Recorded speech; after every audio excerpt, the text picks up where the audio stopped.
Hello, my friends. Here's another story. This is kind of going with the current events.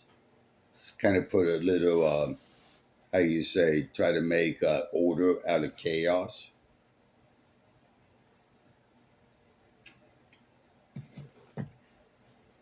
In the embrace of the Caribbean, Little St. James, once a place of infamy,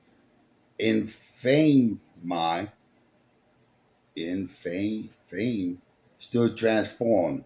The sprawling estate, once owned by the notorious Jeffrey Epstein, has been pushed in 2024 by the billionaire Claire Varon, known for her ruthless business acumen and quiet idealism. Claire had a vision to turn the island into and its sister's properties into sanctuaries for rehabilitation. She called it Remsen Island, Redemption Island, a place where those convicted of sexual offenses could confront their past, rebuild their souls, and live free from the temptations that once ensnared them. The island was no longer a playground for the elite. The villas have been gutted, replaced with dormitories, therapy centers, and community gardens. The Palm Line Paths, once strolled by power brokers, now led to meditation pavilions and workshops. Claire's team has spared no expense, but the focus was on function, not luxury. The goal was clear: rehabilitation, not punishment. Redemption Island was to be a radical experiment in restorative justice. The first residents arrived in early 2025. Men and women, young and old, each carrying the weight of the crimes and the scrutiny of a skeptical world. They were vented carefully. Only those who showed genuine remorse and a desire for change were admitted. The program was voluntary but rigorous, leading therapy, vocational training, and spiritual guidance. No internet, no contact with the outside world except through supervised channels, and no escape from the island's strict code of conduct. The world watched, some with hopes, others with despair, as Claire's vision unfolded. Among the first residents was Marcus, a 34-year-old former teacher who lost everything after a conviction for possessing illegal material. He stepped off the boat, squinting against the sun, his hands trembling. The island felt alien, too beautiful for someone like him, he thought. He was assigned a mentor, a Dr. Elena Torres, a psychological archivist who believes in second chances, but not easy ones. You're here to rebuild, not hide, she told him on day one. The island won't let you forget who you are, but it'll show you who you can be. Life on Redemption Island was structured, but not suffocating. Morning began with group therapy, where residents shared their stories in circles shaded by trees. Marcus, silent, listening, others spoke of shame, addiction, and fractured lives. Some reaped, others reigned. Elena guided them, unflinching, teaching them to name their triggers and dismantle their excuses. Afternoon was for work, carpentry, farming, or maintaining the island's solar grid.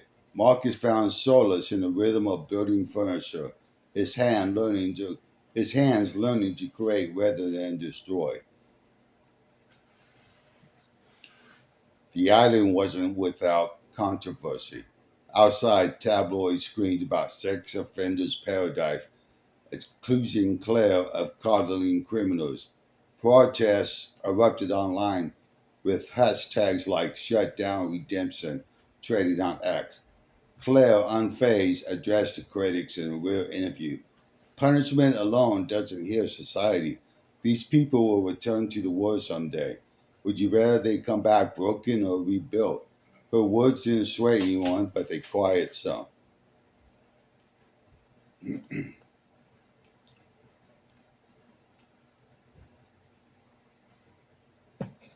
Back on the island, tension shimmered among residents. Not everyone embraced the program. A man named Victor, a former ex, ex, executive, executive with a pareidolia past, resisted the therapy, smoking through sessions and whispering defiance to others.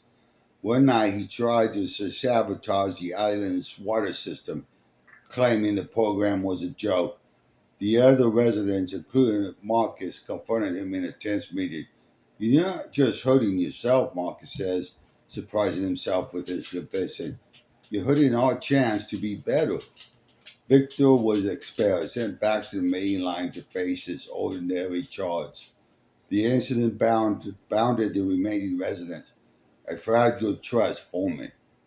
Months passed and Marcus changed. He discovered a talent for woodworking, crafting tables that were shipped to charities on the mainland. He began to speak in therapy, his voice steady as he unpacked his guilt.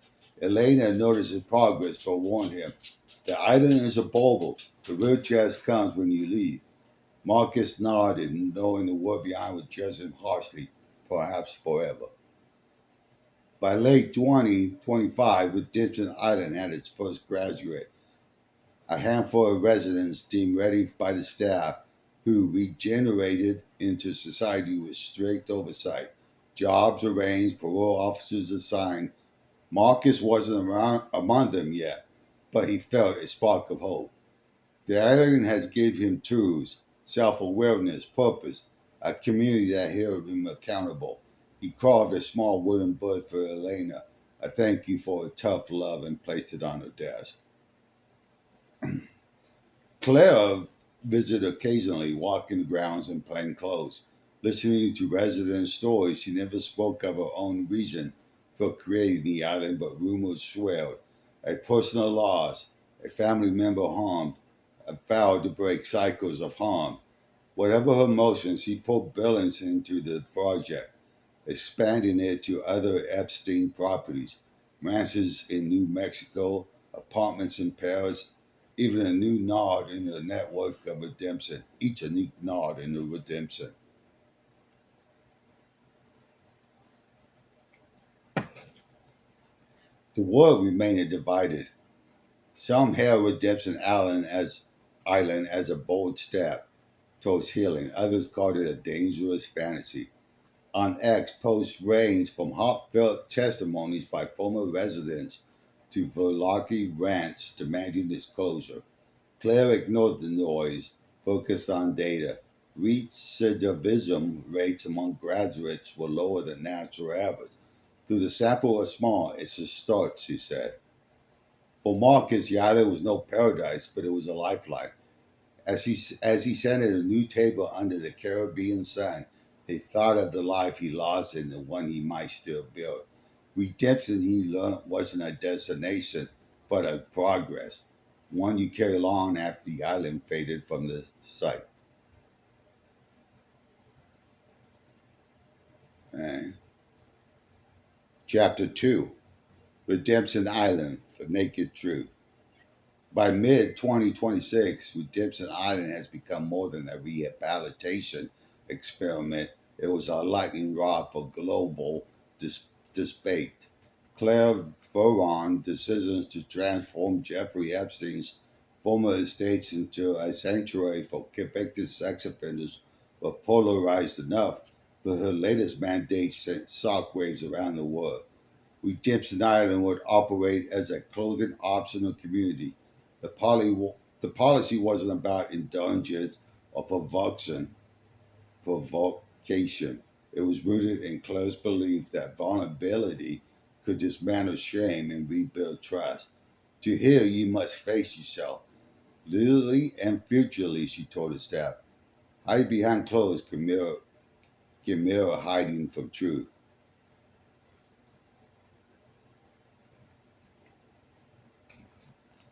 The decision was controversial, even among the island's residents. When Marcus, now a year into his rehabilitation, heard the announcement, he felt a knot in his stomach. Therapy had forced him to comfort his past, but shedding his clothes in front of others, people with familiar crimes, familiar shame, felt like a step too far. But Claire's logic was clear. Nudity, when stripped of secrecy and power dynamics, could foster honesty and accountability. The island strict rules ensure safety, no private interaction, constant supervision, and immediate exposition for any inappropriate behavior. The transition began slowly. Residents could drop out, but most spaces, community dining, halls, therapy circles, workshops were designed, designated, clothing free. The first morning, Marcus walked in the shaded therapy pavilion without a shirt or shorts. He felt exposed, but not just physically, but emotionally. The others looked equally uncomfortable, their eyes darting, unsure where to settle. Elaine Torres, ever the steady guide, stood before them, unclothed but unshaken. This isn't about your bodies, it's about your courage to be seen. The nudity policy reshaped the island's dynamics. In group therapy, barriers crumbled faster. Without clothes to signal status or hide behind, residents spoke more openly. A woman named Layla, convicted of grooming a minor, admitted her fear of being judged not just for a crime but for her aging body.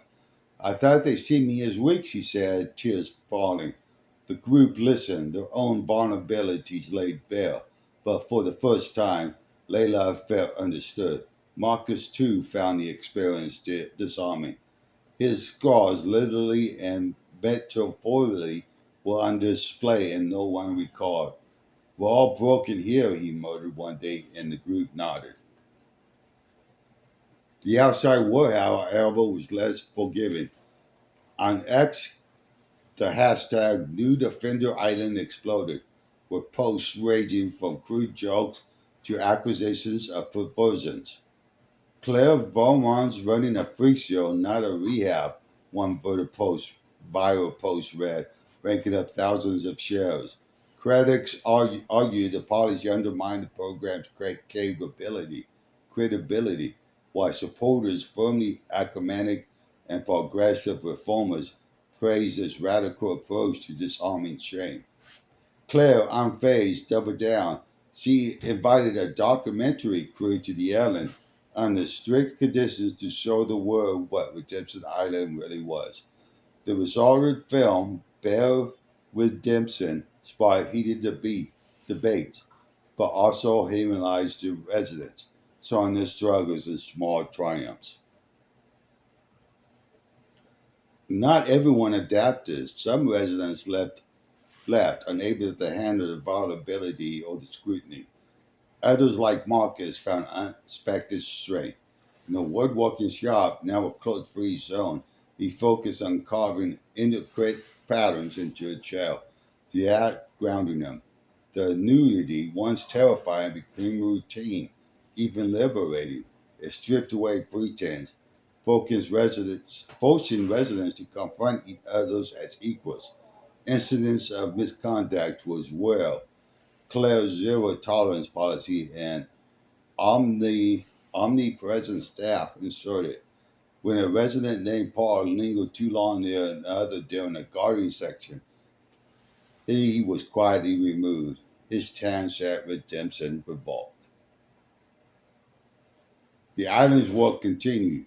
Residents tended vegetable patches, built furniture, and maintained the solar grid. The bodies adapted to the Caribbean sun. Therapy section grew longer, with nudity fostering a raw honesty that cut through denial. Marcus, now a group later, helped new arrivals navigate this discomfort. It's not about the body, he says, echoing Elena. It's about what you do with the chance you're given. He started sketching designs for a community center, a project Claire approved, giving him a sense of purpose he hasn't felt in years.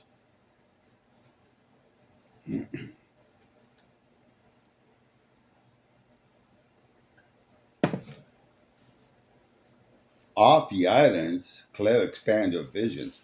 Epstein's other properties, like New Mexico Ranch, his Palm Beach mansion, adopted familiar models, each with its clothing optional policy tailored to local laws and cultural sensitivities.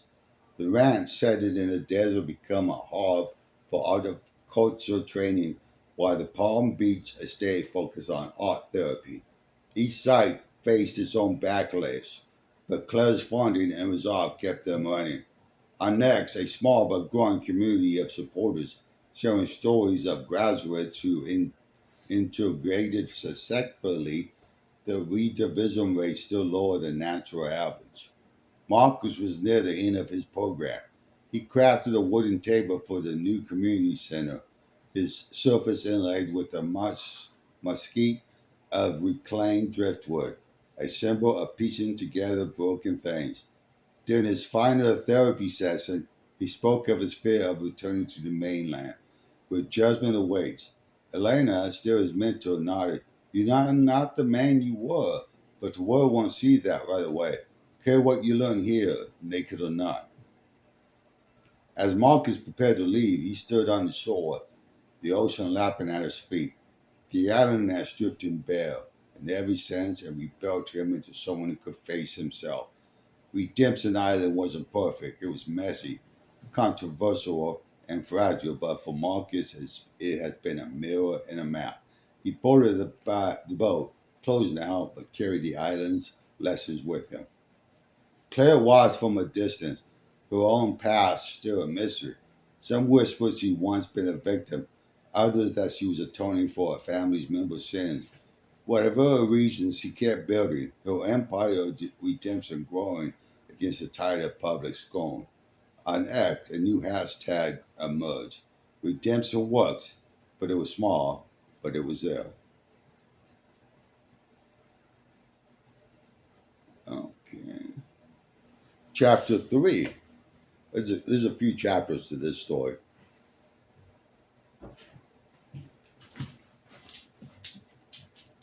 By early 2027, Redemption Island had solidified its reputation as both a sanctuary and a scandal. Claire radical experiment transforming Jeffrey Epstein's former estates into a clothing optional rehabilitation factories for sex offenders, continued to spark fierce debate. But Claire, ever the visionary, was the undeterred. Her latest innovation would push the boundaries. Further, a work therapy program centered on a new breed of cat, the Lunar, a hybrid of the plush coated Maine Coon and the sleek, resilient Abyssinians. These cats with the shimmering silver tip fur wasn't just beautiful, they was an economical marvel. Their fur, naturally shared and collected, were prized for crafting luxurious, hypoallergenic socks converted by high-end markets worldwide. Claire's team has breeding the Lenore on the island in a sprawling open-air sanctuary nested among the palms. The cat's fur, soft as silk yet durable, was spun into thread so fine it would Barabbas cashmere. Each pair of learners socks fetched hundreds of dollars, with process funding the island's operations and a trust for residents' future. The work therapy program was simple but profound. Residents cared for cats, feeding, grooming, and maintaining their enclosures, while earning wages deposited into supervised account. Access only become upon completion of the program and leaving the island. What gives purpose, Claire told the residents. These cats give you a chance to know something fragile, something you can't exploit.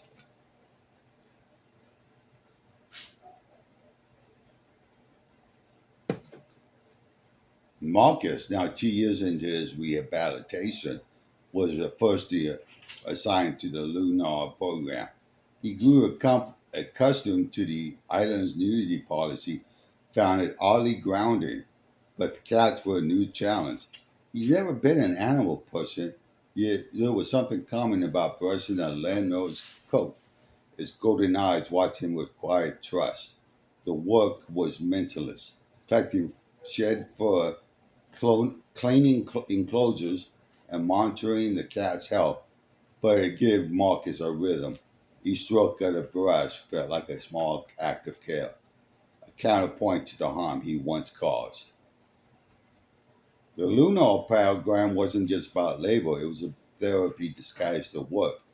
Dr. Elena Torres, Marcus' mentor, incorporated the cats into group sessions. Residents named the charges. Marcus called his sleek female Luna and discussed what caring for them revealed about themselves. They rely on you, Ellen said one morning, her voice cutting through the human air. How does it feel to be trusted? For Marcus, it was a revelation. Luna's purring on his touch felt like forgiveness, though he knew he hadn't earned it yet. The program had structure.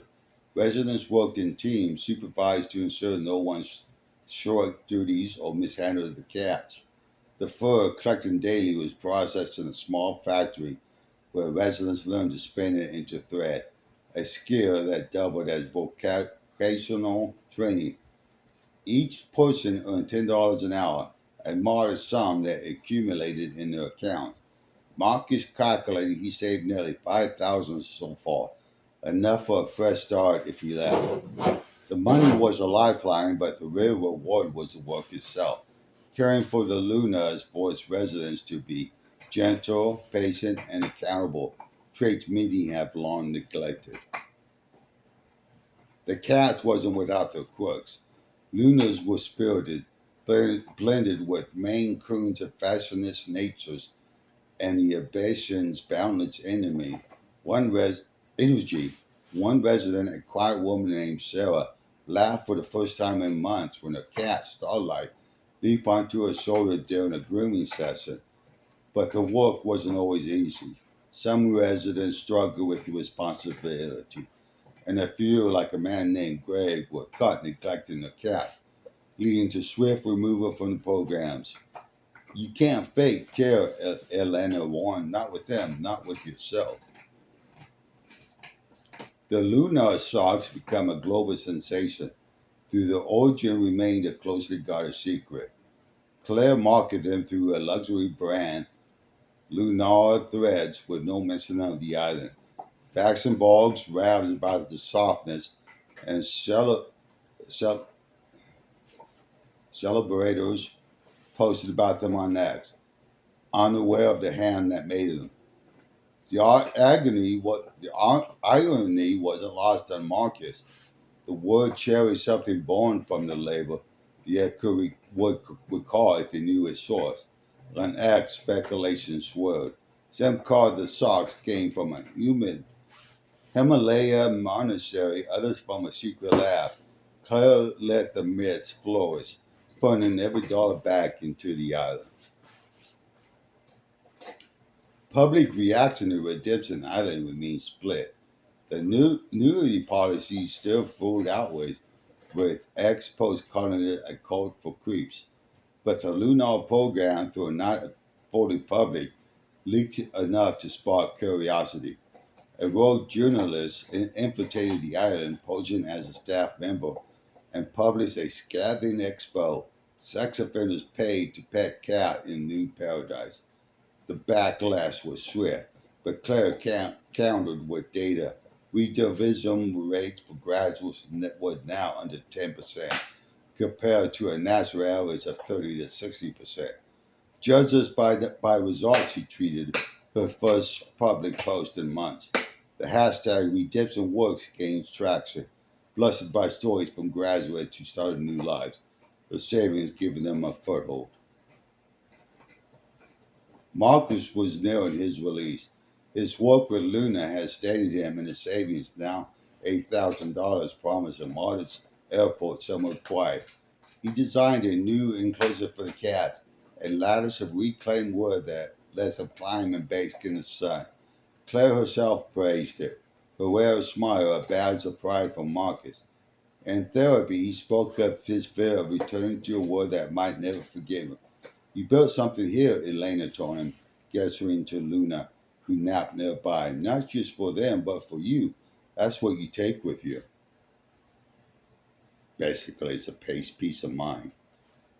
As Marcus prepared to leave, he groomed Luna one last time, her fur gleaming like treasure. He placed a handful of it in a collection bin, knowing it would become socks for someone far away. The island had changed him through nudity, through work, through the quiet trust of a cat. He boarded the boat, clothed now, his savings account number tucked in his pocket. Behind him, the Luna's lounge and the sanctuary, the Pharaoh catching the light, a symbol of second chances spun from the unlikeliest of places. Claire watched from the shore, her motor still apropos. Some said she lost a sibling to a predator. Others claimed she was driven by a scientist's curiosity. Whatever her reasons, she was already planning the next phase, expanding the Luna's program to Epstein's other properties, each a new heaven for redemption. A new post caught her eye. Just brought Luna socks. Feel like walking on hope, she smiled. The world didn't need to know the whole story. Not yet.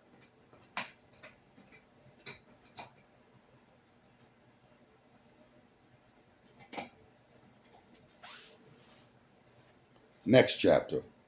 Redemption Island, the cycle of renewal. In the late 2027, Redemption Island had become a self-sustaining ecosystem of redemption.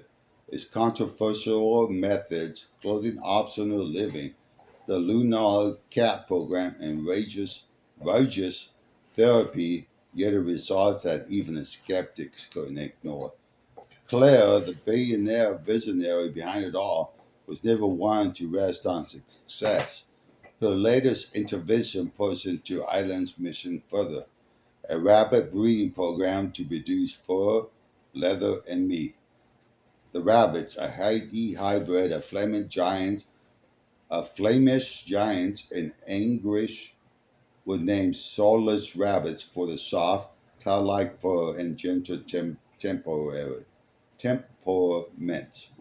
The pelts were lined the island's covert lunar socks for winter, creating a luxury product with a humanity twist.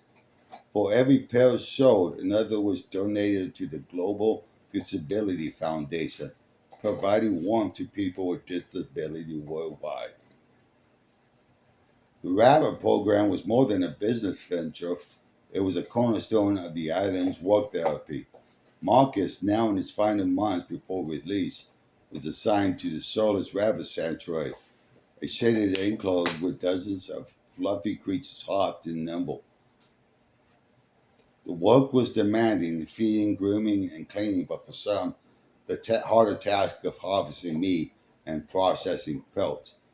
Claire has ensured the process would remain, with strict protocols to minimize suffering.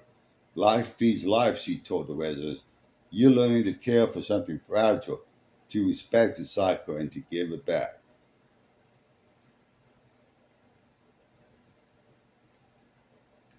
Marcus found the rabbits disarming. Their twi- twist, twisting noses, and quiet trust will remind him of the Lunas. But the stakes fell higher. Grooming the fur, which could be woven into the inner lining of Luna socks, required patience. Processing meat and leather demand precision and reverence. Each resident earned $12 an hour for the work, deposited into the supervised savings account for life after the island. Marcus' account had grown to 12,000. A nest egg he barely barely dared to dream about. The work wasn't just about money, it was about responsibility. You're part of their lives, Dr. Elena Troy said during a therapy session, holding a rabbit named Ember, and they're part of yours. The rabbit foot transformed the lunar socks into winter essentials. The outer layer spun from Luna's calf fur was sleek and durable. The inner liner, made from rabbit fur, was impossible warm by slipping your feet into a hug. Claire's brand Luna thread marketed the socks as winter's embrace, and they became a sensation, especially in colder climates. The buy one, donate one model amplified the impact. For every pair sold at $200, a Deininger pair was sent to the Global Disability Foundation, distributed to individuals with multiple challenges or sensory needs in countries from Canada to Kenya. Post on X show receptions, children in wheelchair, elderly amputees, smile as they slipped on the socks, unaware of the origins but grateful for the warmth. The program wasn't about without challenges. Some residents struggled with the ethical weight of harvesting rabbits. Sarah, who battled with the Lunas, initially refused to process fruit meat, her hands shaking as she confessed her guilt in therapy. I can't hurt something that trusts me, she said, tears falling. Elena guided her through it, framing the act as part of a cycle. You are not taking without giving, she said. You are feeding others just as they have fed you. Sarah finally found peace in tanning leather, her careful sketches turning pellets into soft durable material for the socks. The outside world remained divided. The rabbit program leaked, fueled fresh outrage on X. First the naked, now the butcher and bunnies. One post read, gaining thousands of reposts. Animal rights groups protested. Through Claire's team provided evidence of humane practices, open air enclosures, painless harvesting, and zero waste. The Global Disability Foundation endorsement helped, with the director praising the socks as a gift of dignity. A viral expose from a reception in Iceland, a teenager with Sarah Palsy read, "These socks keep me warm when nothing else does. Whoever made them, thank you." Marcus read it during a supervised media session and felt a quiet pride. His hands still dusted with rabbit fur. On the island, the rabbit program deepened into resident transformation. Marcus, now a lead in both the Luna and rabbit sanctuaries, monitored new arrivals. He taught them to groom rabbits gently, to respect their lives, and to see their work as a bridge to others. His final project was a leather-bound journal, its cover embossed with a rabbit and cat intertwined, symbolizing the island's true program. He gave it to Elena as a farewell gift. "You helped me see where I could still make something good," he told her. "You helped me see I could still make something good." As Marcus' release date approaches, he reflected on the journey. The island's nudity had stripped him bare. The Lunas had taught him care. The rabbits had shown him the weight of life and death. His savings, now 15,000, a promised modest start, a small apartment, maybe a carpentry course. He'll graduate with skills, woodworking, animal husbandry, leatherworking. More important, he learned to face himself, to carry his past without letting it define him. Claire stood on the shore, her motive still a mystery. Some said she was driven by a personal ruin. Others believed she saw humanity's flaws as a puzzle to solve. She was already expanding the rabbit program to Epstein's other properties. The New Mexico ranch now bringing rabbits for leather goods.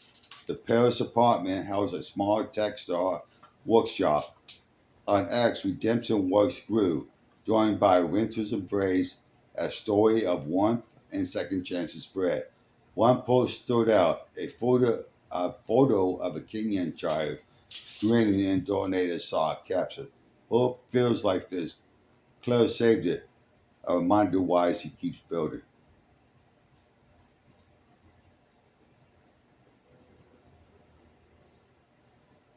All right.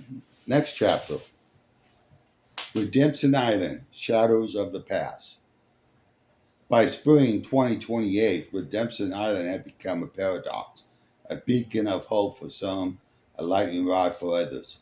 The rehabilitation program, built on the ashes of Jeffrey Epstein's estates, thrived despite global scrutiny. The Luna's cats and soulless rabbits, whose fur and leather fuel the island's economy, were now symbols of transformation. The product, weather embrace socks, women feet worldwide through Luna's threads.